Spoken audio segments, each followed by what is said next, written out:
Bitcoin, crypto currency का ये नाम सुनते ही हमारे गांव के एक चचा ने कहा था कि अरे जिस कॉइन से टॉस ही नहीं कर सकते हो वो कॉइन किस काम का।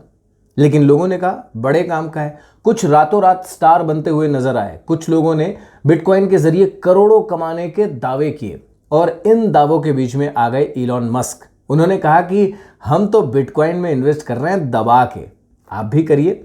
और टेस्ला की कार ले रहे हैं, बिटकॉइन से पेमेंट कीजिए, हम एक्सेप्ट करेंगे। रातों रात बिटकॉइन और क्रिप्टो करेंसी के फैन बढ़ गए। रातों रात लोगों ने अपना पैसा लगाना शुरू कर दिया और ये वो रात थी जिसकी सुबह आई ही नहीं।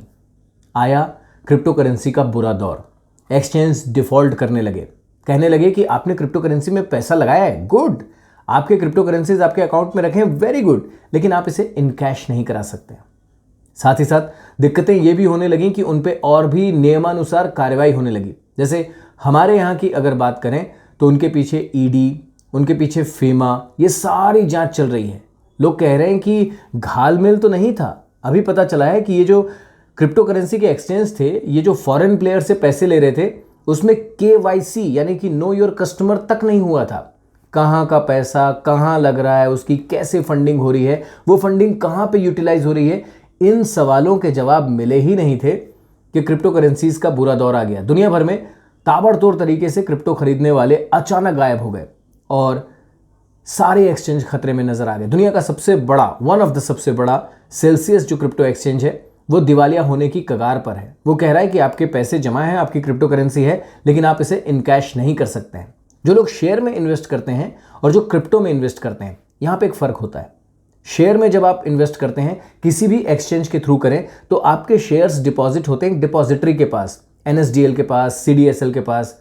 लेकिन क्रिप्टो कहां जमा होता है पता नहीं। लेकिन जो फैन होते हैं वो फैन होते हैं। अब मस्क चाचा ने बोला है तो मस्ट है भैया इन्वेस्ट करना। अब उनके जोश और जुनून को देकर अगर आप इन्वेस्टमेंट कर चुके हैं तो फिर आप भी उन्हीं की तरह परेशान हैं। इलॉन मस्क ने तो अपनी 75% हिस्सेदारी क्रिप्टो करेंसी यानी कि बिटकॉइन में बेच दी और जो पैसे उनके आए वो रिकवर कर लिए। लेकिन बाकियों का क्या? तो जब भी इन्वेस्टमेंट करें ना, तो अपने अंदर के फैन की मत सुने। अपने अंदर वो जो इंसान है दिन रात मेहनत करके गाढ़ी पसीने की कमाई कमाता है और एक एक रुपया सोच सोच के खर्च करता है, उसकी सुने।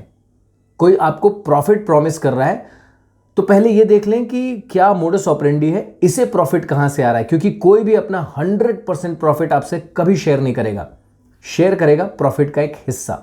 अगर उसका ही प्रॉफिट क्लियर नहीं है तो आप एक बात क्लियर समझ जाइए कि आज नहीं तो कल आपके पैसे डूबेंगे। एक ऐसी रात होगी जिसकी सुबह का सिर्फ इंतजार होगा, जैसा क्रिप्टो करेंसी के साथ में है। रशिया ने भी अपने यहां क्रिप्टो करेंसी को बैन कर दिया है। ना लेन कर सकते हैं ना देन कर सकते हैं। हाँ, दुनिया भर की सरकारें इंक्लूडिंग रशिया अपनी डिजिटल करेंसी लाने की तैयारी में है। सरकार जब गारंटी दे कि इस करेंसी के पीछे हम हैं तो ही उसमें भरोसा कीजिएगा। बाकी ये फैन फॉलोइंग, ये रातों रात मुनाफा, अभी एक मोमेंट में करोड़पति, ये सारी चीज़ें सदियों से लूटती आ रही हैं। लूटने से बचे रहिएगा और वही कॉइन पकड़िएगा जिससे टॉस कर सकें।